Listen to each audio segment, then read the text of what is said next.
Finalizando o curso, o módulo 1 do curso, veremos agora o desenvolvimento e otimização de modelos mistos.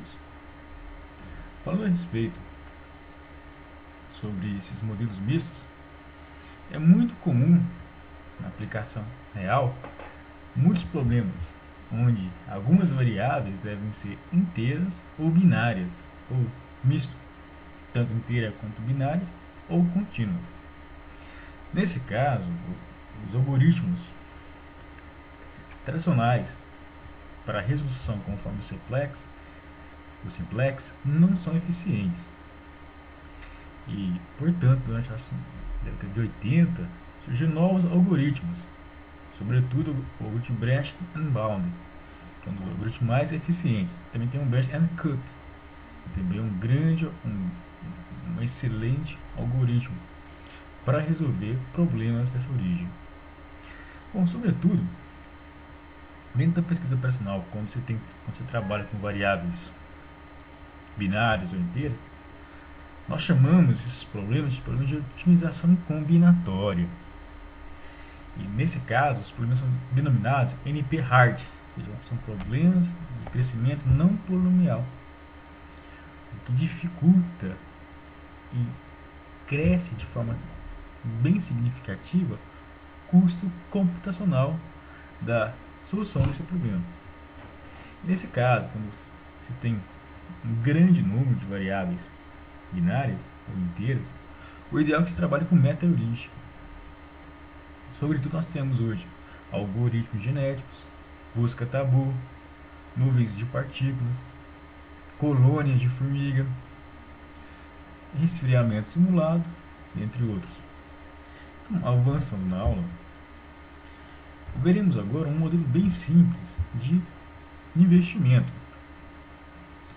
Ou seja, pegando um pouco da teoria da engenharia econômica, nós temos aqui o valor presente ali de 10 projetos, ou seja, o VPL, 10 projetos descontados a uma taxa mínima de atratividade de 10%, tá ok?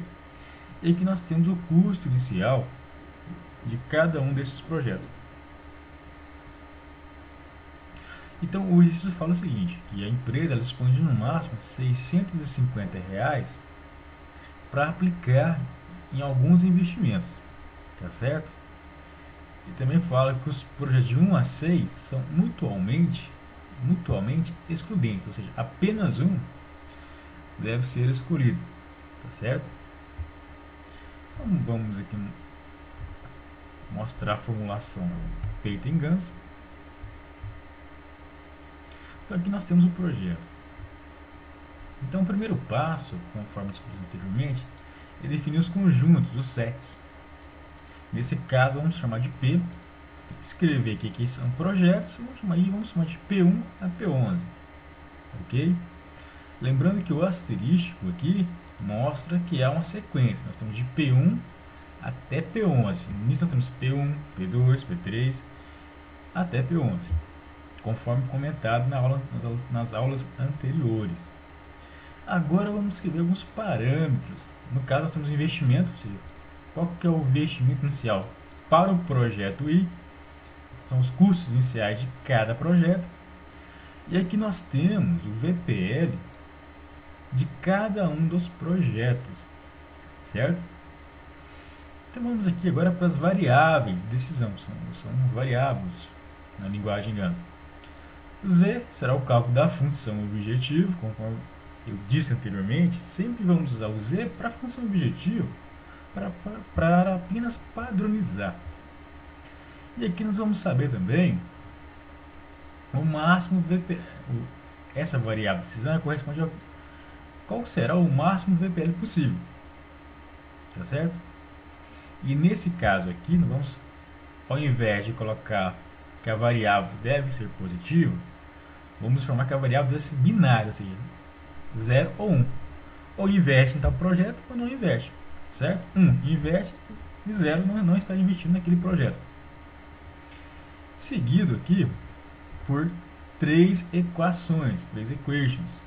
Margem, nós chamamos de cálculo da função objetivo.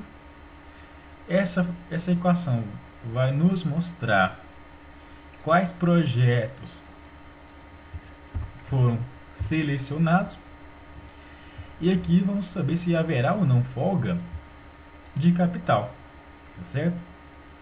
Agora, indo para as equações, aqui nós temos a equação da margem de contribuição, que nada mais é do que o somatório max VPL, na verdade é uma variável de decisão, vezes o VPL, que é aquela matriz aqui, que é essa matriz aqui, tá certo? Ok? Nesse caso, nós saberemos qual será o VPL máximo, o VPL ótimo.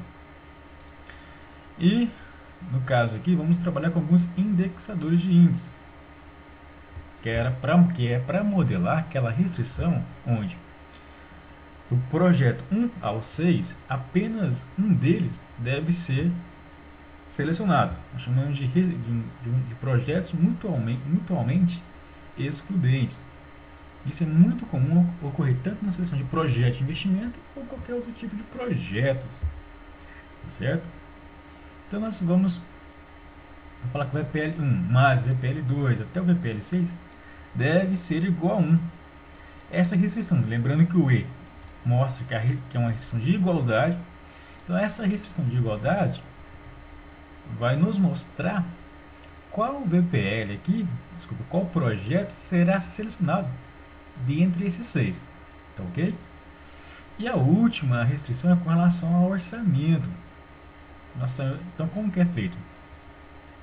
Que o total disponível, que, lembrando que o max VPL aqui é uma variação, vezes o investimento P, que veio daqui, que são os custos iniciais de cada um dos projetos, deve ser menor ou igual a 650, que é o que tem disponível. A empresa dispõe hoje apenas desse montante para fazer esses investimentos. Seguido agora pelos últimos comandos, Model Solver Display, vamos chamar de Model, eu chamei de MPE aqui, apenas para dar algum nome a esse projeto. Vamos chamar de /al, de buscar todas essas equações aqui, por isso que a gente usa /al. Lembrando sempre o ponto e vírgula, que é muito importante. Então, sobre MIP usem, aqui nós vamos trabalhar com MIP e não LP. Por quê?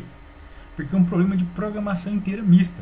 Do inglês é Mixed Integer Programming, tá certo? E vamos maximizar a função, que nós queremos ter o máximo VPL possível. E o display aqui para nós verificarmos as respostas, lembrando que L é primal e M é o dual, tá certo? Clicando em F9, ouvindo aqui, vamos obter a solução ótima do modelo. Então, olhando aqui, vindo primeiro aqui em equações, equations, podemos verificar como que foi modelada a função objetiva. E desta forma, o modelador pode verificar se o modelo se essas equações foram feitas de forma correta. Olha aqui a equação dos projetos mutualmente excludentes, como ela foi feita? Que o projeto 1, projeto 2 até o projeto 6 devem ser igual a 1, que mostra que foi feita corretamente essa restrição. E com relação à restrição de capital, ou restrição orçamentária, mostra o seguinte: aqui nós temos o custo de cada um dos projetos, que deve ser menor ou igual à disponibilidade de capital, ok? Em estatística do modelo, nós temos aqui as estatísticas do modelo, que foram comentadas, como se analisa cada uma no modelo do GIAPETO. Portanto, consulte as aulas anteriores, para caso você tenha alguma dúvida.